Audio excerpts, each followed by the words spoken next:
Hey there, and welcome to this video on becoming a doctor in the United States. If you're interested in pursuing a career in medicine, you're probably wondering what the process looks like and what you can expect along the way. Well, in this video, we're going to break down the entire process from start to finish, including the pre-med requirements, the medical school application process, and the steps to becoming a licensed physician. We'll also take a look at the pros and cons of attending a medical school in the US versus one in the Caribbean, and we'll discuss the differences between DO and MD degrees. Plus, we'll talk about the costs of attendance and how much students typically come out in debt. Before we dive into medical school, let's talk about the pre-med requirements. These are the courses and experiences that you'll need to complete before you can apply to medical school. First and foremost, you'll need to complete a bachelor's degree. This can be in any field, although many pre-med students major in biology, chemistry, or a related subject. In addition to your bachelor's degree, you'll need to take the Medical College Admission Test, or MCAT. This is a standardized test that measures your knowledge of the sciences and your critical thinking skills. The average MCAT score for accepted medical school applicants is around 500, with a median score of around 508. You'll also need to have some experience in the field of medicine, either through research, volunteering, or clinical experience. The average amount of research experience for accepted medical school applicants is around 1 to 2 years, and the average amount of volunteer experience is around 100 to 200 hours. Now that you've completed your pre-med requirements, it's time to apply to medical school. This process can be competitive, with thousands of students applying each year. In 2020, there were around 52,000 applicants to U.S. medical schools, and only around 20,000 of those applicants were accepted. To apply to medical school, you'll need to complete the American Medical College Application Service, or AMCAS, application. This is a centralized application service that allows you to apply to multiple medical schools at once.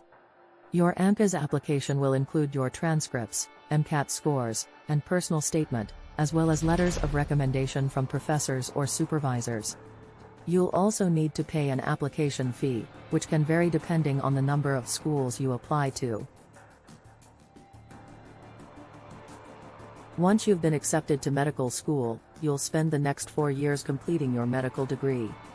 After you graduate, you'll need to complete a residency program, which is a period of supervised training in a specific medical specialty. After you complete your residency, you'll be eligible to take the United States Medical Licensing Examination, or USMLE. This is a 3-step exam that tests your knowledge and skills in the practice of medicine. Once you pass the USMLE and complete your residency, you'll be eligible for a medical license in the state where you'll be practicing medicine. Now, let's talk about the pros and cons of attending a medical school in the US versus one in the Caribbean. One advantage of attending a medical school in the US is that these schools are generally more highly ranked and have better resources and facilities. They also tend to have more opportunities for research and networking, which can be beneficial for your career. However, the downside is that medical schools in the US are generally more expensive. In 2020, the average cost of attendance for a public medical school was around $27,000 per year for in-state students and $43,000 per year for out-of-state students. Private medical schools tended to be even more expensive, with average costs of around $60,000 per year. On the other hand, medical schools in the Caribbean tend to be cheaper, with average costs of around $20,000 to $40,000 per year. They also have shorter programs, with some programs lasting around 3 years. In the US, there are 2 main types of medical degrees: the Doctor of Osteopathic Medicine, or DO, degree, and the Doctor of Medicine, or MD, degree.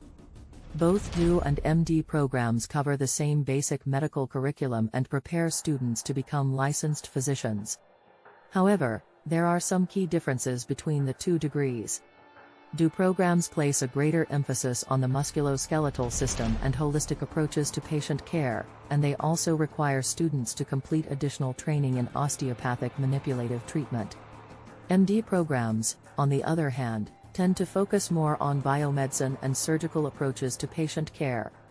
Both DO and MD degrees are recognized by the medical board in all 50 states, and both allow graduates to practice medicine in the U.S. However, some residency programs may prefer one degree over the other. Now, let's talk about the costs of attendance for medical school and how much students typically come out in debt. As we mentioned earlier, the costs of medical school can vary widely depending on whether you attend a public or private school, and whether you're an in-state or out-of-state student. In general, public schools tend to be cheaper, and in-state students tend to pay less than out-of-state students. In 2020, the average debt for medical school graduates was around $200,000, with some students graduating with much more debt. This can be a significant burden, and it's important to carefully consider your financial options before committing to a medical school. So there you have it, a comprehensive guide to becoming a doctor in the United States.